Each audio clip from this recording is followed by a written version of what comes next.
Please answer the questions. Oh, wow.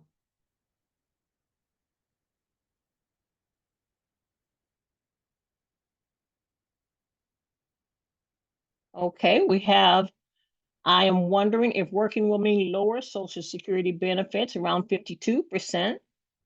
What is the highest income I can earn without losing benefits? 70%. Good question.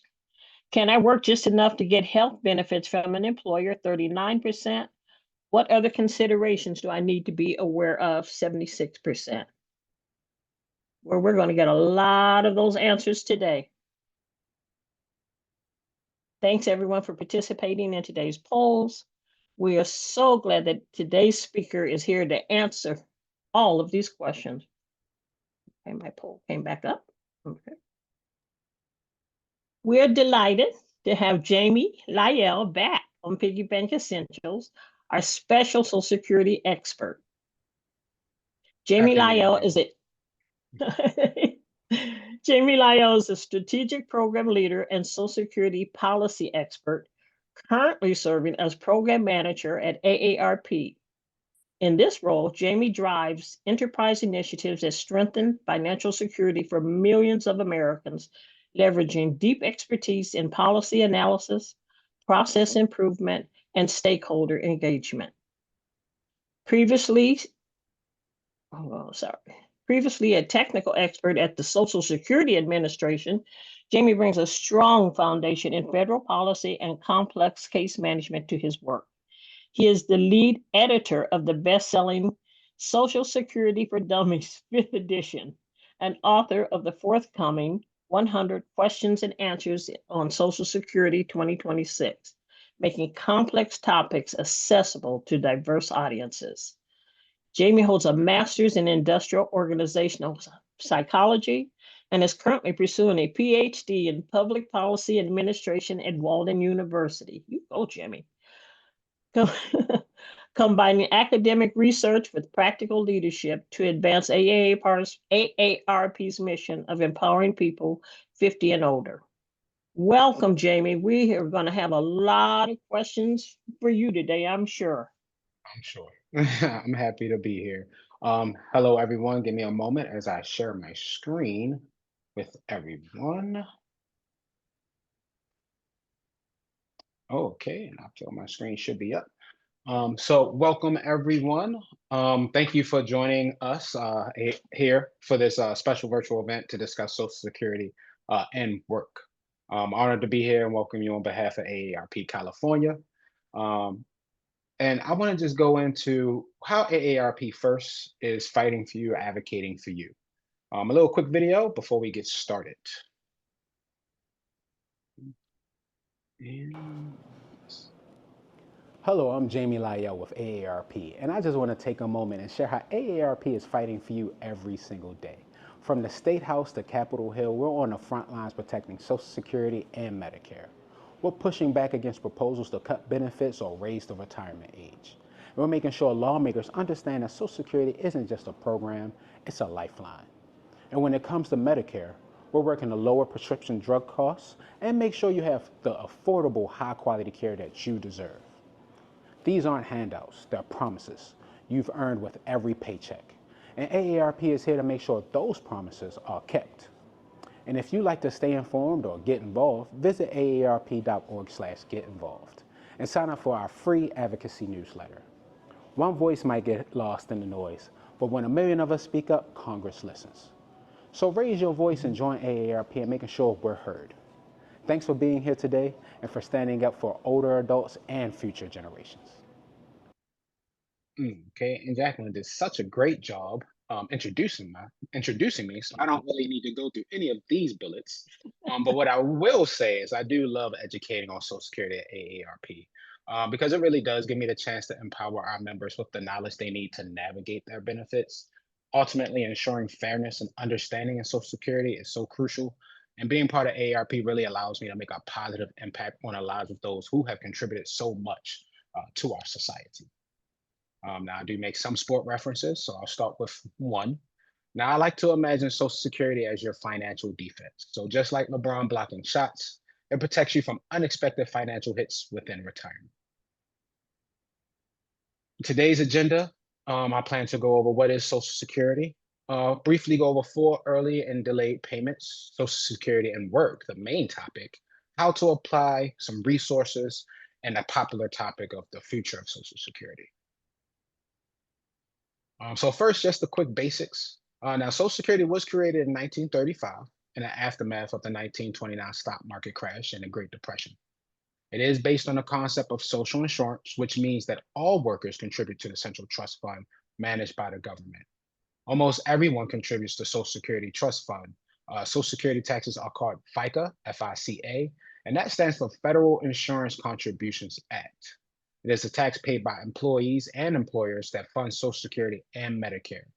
The current tax rate for Social Security is 6.2% for the employer and 6.2% for the employee, for a total of 12.4%.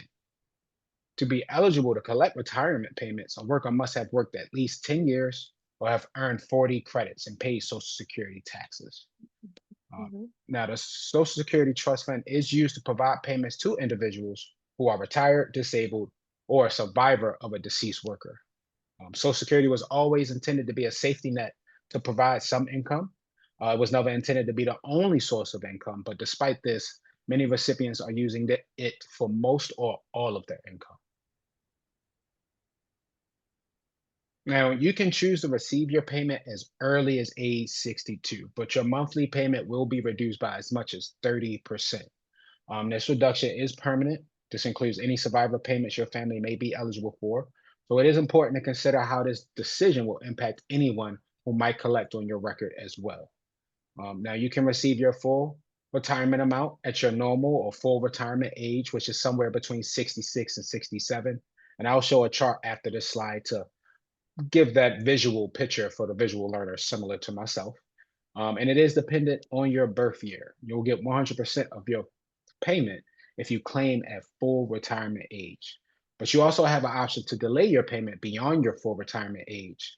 At that point, your payment will increase by about 8% every year up to age 70. So it can really pay to wait. And I do get a question quite often, what about monthly? So each month makes a difference, not just only yearly, but those 12 months adds up to that 8% per year you wait past your full retirement age. Next, the chart. So exactly what is your full retirement age? Now, this is important. This is an important date because it is the age at which you will receive your full payment. Full retirement age is gradually increasing to 67, as you see on the chart. So anyone born on or after 1960, your full retirement age is 67. So I want to show a chart. This is a great chart to show you an example on how the claiming age can affect your monthly payment amount. So in this example, here on your screen, we'll assume that this individual claimed at their full retirement age. You'll see here in the gray column at 66, and that full payment amount is $1,900 a month. Now, if this person had decided to collect payments at age 62, they would have that payment reduced and they will receive somewhere around $1,425. But if they have waited until age 70, their monthly payment will be over $2,508. So deciding when to claim is a personal decision that only you can make. You want to consider factors such as your health, your savings, your expenses, and how your decision can impact your family, given that your spouse, ex-spouse, or even children, or possibly even grandchildren can claim on your Social Security account. But remember, though, the impact of your claiming age isn't just on your own retirement payment. Again, that also affects the survivor payment your family members might receive if they outlive you. And I like to use the break even part, this case study here for Tia and Andre, two fictional characters. So if this is your name, I apologize in advance. So both of these scenarios do highlight the trade-offs between early access to funds and long-term financial impact of the decision. So we have Tia and Andre, both eligible for Social Security retirement benefits. So Tia decided to start her benefits at age 62. Earliest possible age she can receive those reduced payments, claiming that early, but she does enjoy immediate income, which she uses to travel and pursue hobbies. But however, by the time she reaches 78, she realizes that her lifetime benefits are significantly less than if she had waited. And we have Andre, on the other hand, that delayed until 70 to start his benefits, receiving larger payments due to those delayed retirement credits. Now, although he did have to use his savings in the interim, such as his 401k or any other savings, by age 78, he has received not only monthly payments higher than Tia's, but his total benefits have surpassed Tia's, despite starting later.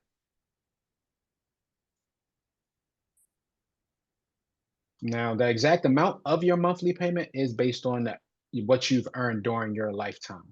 Social Security Administration will look at your highest 35 years of earnings. So let's just say, for example, you started your career early, maybe you were a lifeguard in your teenage years, and then you made it into a higher salary, of course, within your 50s or 60s. So Social Security will knock off that lower year and replace it with one of your higher paid years. Another question that I also get is, what if I stop working? What happened to those years leading up until retirement and I'm no longer working? Social Security will still keep your highest 35 years. So even if one of those years were part-time, you weren't making as much as you were making when you were full-time, they still look at that highest 35 years. And if you like to estimate your payment amount, there's a couple of ways you can do that. So you see here, you can set up your My Social Security account at login.gov. Great resource. You can see your estimated payments at various ages, order a new card, and review your earnings record. You can also go on the SSA.gov website, complete the 7004 form, and mail it to the Social Security Administration. You can also call the 1-800 number. And then also, if you don't have a My Social Security account, you will get a annual statement mailed to you about 3 months before your birthday each year if you do not have a My SSA account. Well, give me a moment. Looks like my thing has frozen. Okay, there we go. Sorry about that. So the cost of living adjustment wage cap. Now, one thing you want to keep in mind when you're estimating the amount you're going to receive from Social Security is the cost of living adjustment. That's one, or COLA. Each year, that amount you receive from Social Security will be adjusted to account for inflation. COLA is usually announced in October, delayed currently right now, given what's going on, but it's usually announced sometime soon for 2026. But for 2025, for this year that is passing, the cost of living adjustment is 2.5%. And that worked out to be about $50 monthly in a raise for the average Social Security retirement payment. Additionally, it's important to consider that currently there is a wage cap on tax earnings. So in 2025, that means that workers only pay FICA taxes out of your paycheck on the first $176,100 of their income. Now, if you have more than one job, your employees are required to withhold FICA taxes. So you'll have to request a refund of any taxes paid on this income above this wage cap when you file your taxes. Before you claim your Social Security payments before your full retirement age, you should know that if you claim early and continue to work, so that was one of the top questions in the poll, you may be subject to what's known as Social Security earnings limit. So in this scenario, your payments will be reduced by $1 for every $2 you earn above that limit, that $23,400 you see here on the screen. Now, this amount increases for your benefit in the amount in the months prior to reaching your full retirement age. So let's just say your full retirement age, you reach that in December this year, or well, in October, so November. Let's just say you reach it in November. That will increase. Your payments will reduce by $1 for every $3 you earn above that limit that you see here. That's $62,160. Now, I want to note also that these limits do adjust with inflation yearly. So with that, however, if you claim your Social Security retirement before your full retirement age and keep working, some of that payment reduction will be returned to you in a form of higher monthly payments after you reach your full retirement age. And once you reach your full retirement age in that month of November, for that example, the earnings limit no longer applies and you can make as much as you want. Also want to highlight the Social Security Fairness Act. So the 2025 Social Security Fairness Act repeals two provisions. the windfall elimination provision, also known as WEP, WEP, and the government pension offset, also known as GPO. These provisions previously reduced Social Security payments for individuals who also received a pension from jobs not covered by Social Security, such as teachers, firefighters, and police officers. This new law impacts approximately 3 million current retirees, that's spouses, ex-spouses, and surviving spouses. So if you've worked in a public sector job and received a pension, you are likely affected by this change.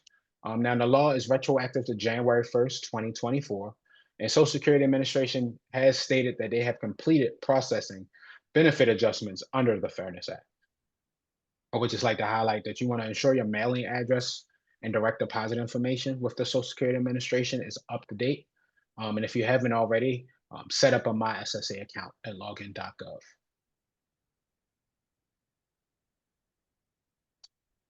Now, the future of Social Security, another popular topic. So right now, Social Security is in good financial shape overall. However, according to the annual report released by the trustees in June 2025, there's two Social Security trust funds that act as reserves for the program will be depleted in 2034. Now, our population has changed. People are working and living longer. Now, you consider that in 1950, there were approximately 16 workers paying FICA per person receiving payments, so 16 to 1. But in 2035, there will only be 2.3 workers contributing to FICA per person receiving payments. And that's a big difference. And it's why we need to act now to secure Social Security ultimately. So what that translates to ultimately for you is that means that after 2034, if Congress doesn't make a decision by then, Social Security will only be able to pay about 81% of payments recipients are scheduled to receive. Policymakers will have to act to address the future payment shortfalls, and the longer they wait, the harder the choices become. I would like to also highlight that AARP is a nonprofit, nonpartisan organization. We have developed guidelines and principles in our fight to protect Social Security in alignment with our mission. And ultimately, AARP believes that any proposal should finance Social Security for the long term. Social Security should continue to provide a stable foundation for retirement income for workers, families, and those affected by death or disability. Social Security should continue to protect those most in need, continue to reward work, and ensure that workers' payments are clearly defined and cannot be outlived and are protected against inflation. And any proposal should make improvements to address the economic and demographic changes. And any changes to Social Security should protect current recipients and those near retirement and be made gradually, and fairly. Now, securing the Social Security future. Now, these are some of the options Congress has to address the program's long-term physical challenges. So, for example, here are 5 potential solutions to make sure that Social Security can pay out 100% of earned payments for everyone who is eligible for generations to come. And if you would like to learn more about these options, you can visit one of those 2 that you see there on your screen, Council for the Economic Education and American Academy of Actuaries.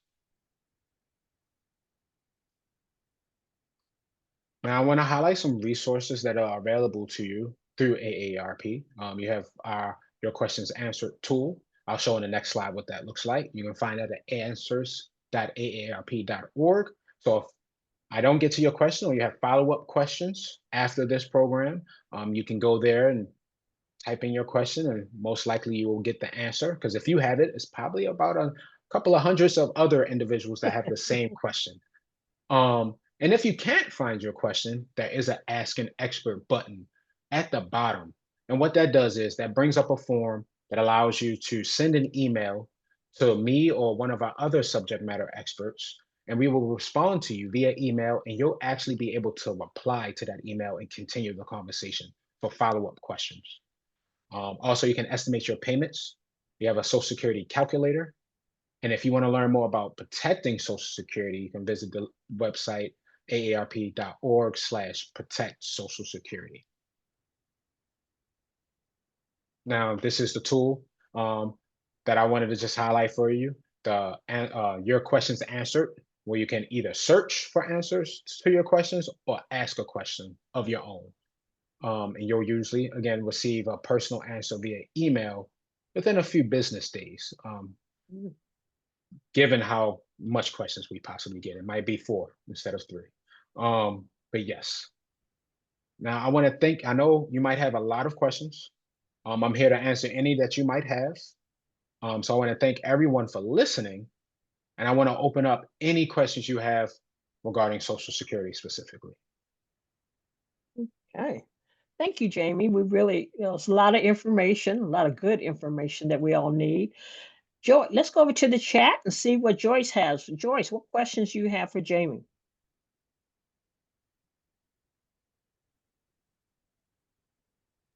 First of all, Jamie, you did a very good job, and thank you so very much for giving us that presentation. You covered a lot.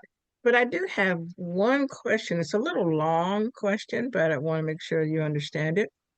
Okay. The first question she stated is that she started Social Security about 6 months ago at the age of 65, but she does freelance writing and she gets paid sporadically. So she's trying to stay under that monthly maximum, whatever that is, so she doesn't have to reduce any of the benefits for the first year. Her question is, but she can't predict when she will be paid, especially since it's all on a 1099 rather than a W-2. So her question, second part of her question is, will Social Security know somehow how much she will be receiving per month? So it's a little tricky question here. Well, for that last question, will Social Security know how much you're receiving each month? So Social Security receives what you make for the year directly from the IRS. Nothing that you have to do on your part as far as letting Social Security know.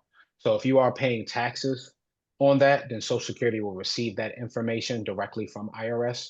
If it is paid under table or just cash transactions, and you're not filing taxes on it, then Social Security would not be aware of what you're receiving.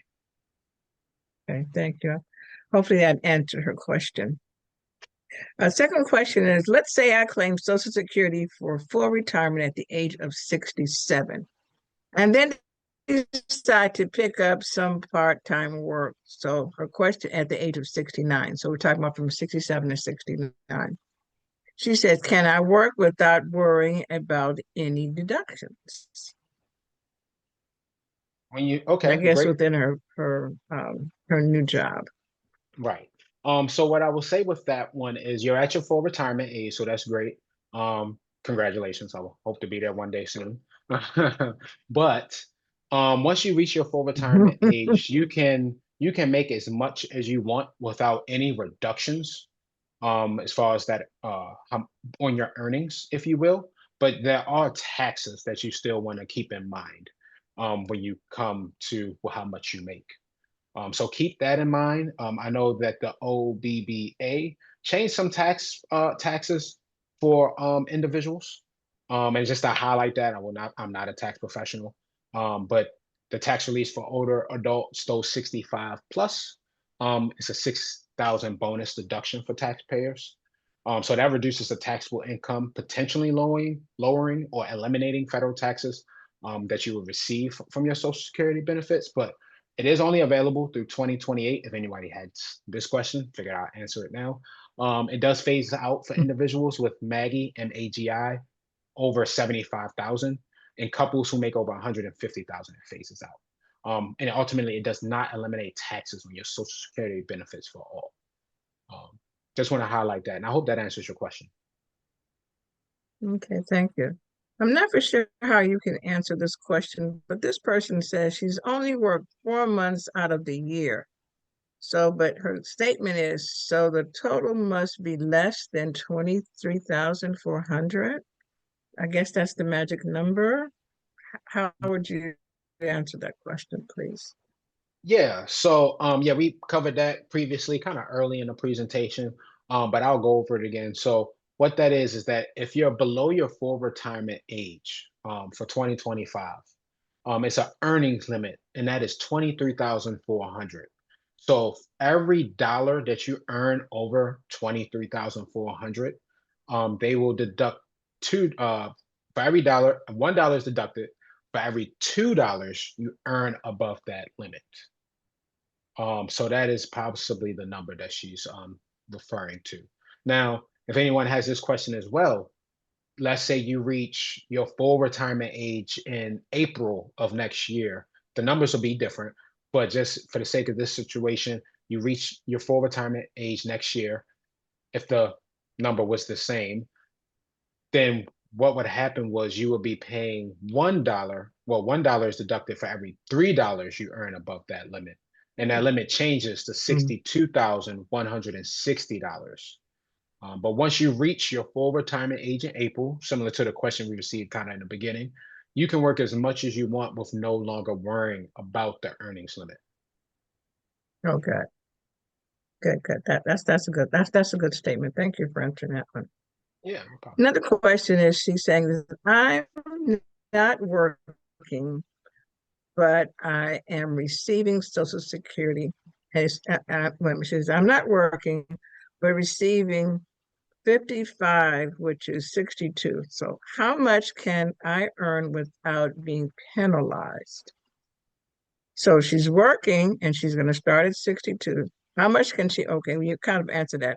Also, can I work full time once I've turned my full time age? So I guess her question is more of, can she start working and what the age limit is at the full retirement? So that's kind of what her question is.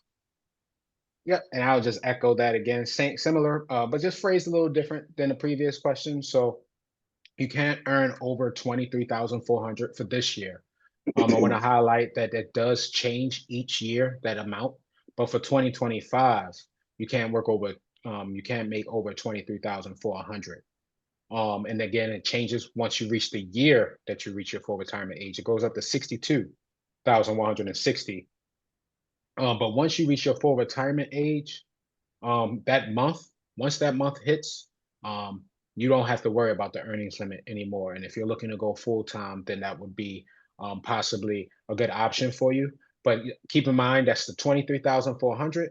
If you're below your full retirement age, and if you're reaching your full retirement age that year, it's 62,160. These numbers are for 2025. Great. So I think we've covered all of that part, because that's that magic number, that 23,400. Okay. This other young lady mentioned, how can I determine how much Social Security benefits I will be taxed? Is what she's saying. Now the Social Security benefits, how much they will be taxed. I'm not a tax professional, but it is a little bit different for this year with the OBBA that I stated earlier. You do have that bonus deduction if you're over 65. But I didn't show that slide, and I wonder if I have it here. Give me a moment to answer that question for what it Sure, thank you. was pre-OBBA or after the OBBA, and that stands for the One Big Beautiful Bill Act. If you didn't know what that abbreviation was. But before, pre, or after 2028, if no changes happen. So if you're a single filer, 25,000 to 34,000. So up to Wait, are you showing your slide yet? no, I'm not Sure. showing it. I'm gonna just Okay. yeah, hopefully, yep, Okay, just thank you. state it. Yep. Okay. So for a single filer, 25,000 to 34,000. So up to 50% of benefits may be taxable. And if you're over 34,000 as a single filer, up to 85% of benefits would be taxable. And now if you're married filing jointly, you get a little bit more of wiggle room. So if you're married filing jointly, it's 32,000 to 44,000. Up to 50% of those benefits will be taxable. And if you're over 44,000 married filing jointly, then it goes back up to that 85% of benefits may be taxable. And I hope that answers your question. If you have a follow-up question, just please put it in the chat. Yeah, and then they can also go back to, that booklet that you had put in there from the chat, Yes. so they can explain a little bit better. This Take is another advantage of the question. Wacky Way tool as well. Your Yeah, questions. thank you. This question I think you've already answered, but it's asking, do you have to notify Social Security when you start working? You might want to let Social Security know if any changes happen. Definitely if you're receiving spousal benefits or anything like that, any changes that has made you eligible for what you're receiving, that could possibly offset that. You want to let Social Security know as soon as possible, because the last thing you want is an overpayment from Social Security and having to go through that. Um, what I will say, as a good tip that usually isn't stated by other experts. If you do receive an overpayment, you can set up a payment arrangement with Social Security, and the lowest payment arrangement that I've seen with Social Security when working there was $10 a month. So keep that in mind when you're trying to figure out how to pay Social Security back after an overpayment. And then you'll be on the hook for that payment amount of $10 until 2049. And then Wow. Social Security will figure it out after that. Um, but yeah, good, random tip that usually Wow. most don't know. Wow. That's interesting. I don't know if you'd be able to answer this question, but one of the Zoomers are asking, can you explain what investment income is? Investment income, as far as I'm Yeah, assuming for Social it says Security. excluded income. Can you explain? That's what I'm saying. I don't know if you should be able to answer that Mm. question, but the person is asking excluded income. Can you explain what investment income is? That's a good question. Now what I can say that now Social Security does all the calculations and formula is based off of what you are earning. As far as from wages from your employer. Now investment income, and I'll make sure I'm following right. Good question. I haven't got this one first. So before, so investment income would be dividends, interest, and capital gains. Right, right. Um, Not excluded from your income calculations for Social Security taxation. It does count towards your combined income or provisional income, which determines how much your Social Security benefits are taxable. So that would be, just for the math, it would be combined income, would be adjusted gross income, the AGI, plus non-taxable interest, plus half of your Social Security benefits. And that's when that It's a OBBA good comes answer. in. Yeah, I'm not a tax Yeah, professional that's a good answer. That's a though. good answer. Yeah, Because yeah. you don't have I to hope that worry about answers. being you're doing the tax ones, but at least I think her question more so is more of, if she gets extra money coming in, that's over that 24 and whatever, her taxes. That something that I'm sure her tax account will be able to explain or Yeah, figure out for us. definitely So the tax you did a good job professional. of explaining that. Good job. Yep, yep, yep. Mhm. Um, Question for you. Is there a tip that you can maybe give our Zoomer audience on a precaution on what you should think about before you start investing, or is there that 23,400 something about that one so that our members will have a better idea of negotiating when it comes to getting on their Social Security?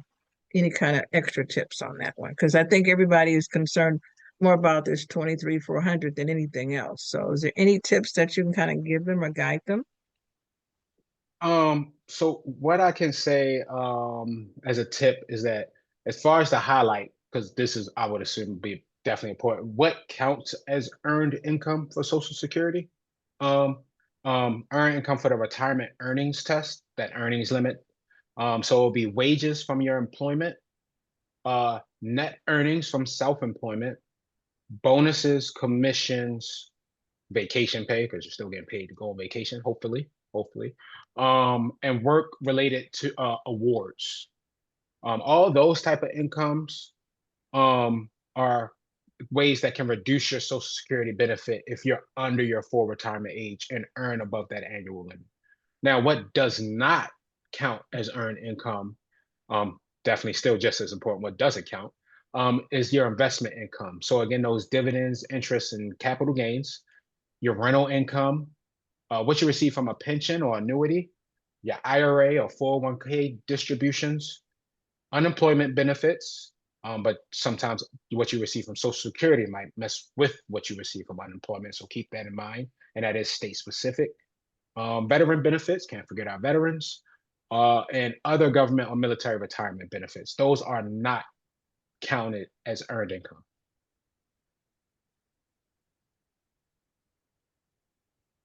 Good job. Thank you so very much. Just some little tips because, I think everybody is really worried about that magic number, the 23,400. So Yep. Yep. at least you gave us some additional information. Thank you so very much. Yeah. Jacqueline, back to you. Okay, thank you very much, Joyce. And thank you, Jammie.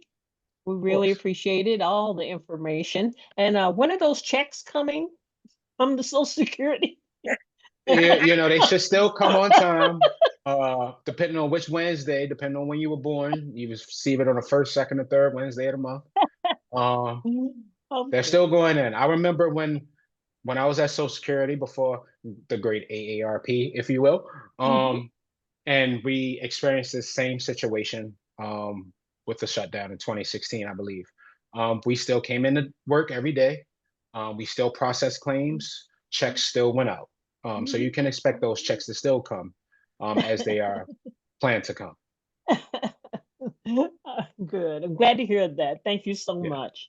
Good. Thank you so much. I'm looking for my check to come in the mail any day now. Right? Yeah. I'll be there one day, hopefully. I'll be there one day in the future. So everyone, again, thank you to Jammie. And we really appreciate all the information he gave us today. And we're asking you to join us next week on Tea and Coffee Tuesdays on October 14th at 9 a.m. Pacific time for a conversation with Vanessa Souza from the Northern California and Northern Nevada Alzheimer's Association. She will talk about the 10 warning signs of Alzheimer's dementia.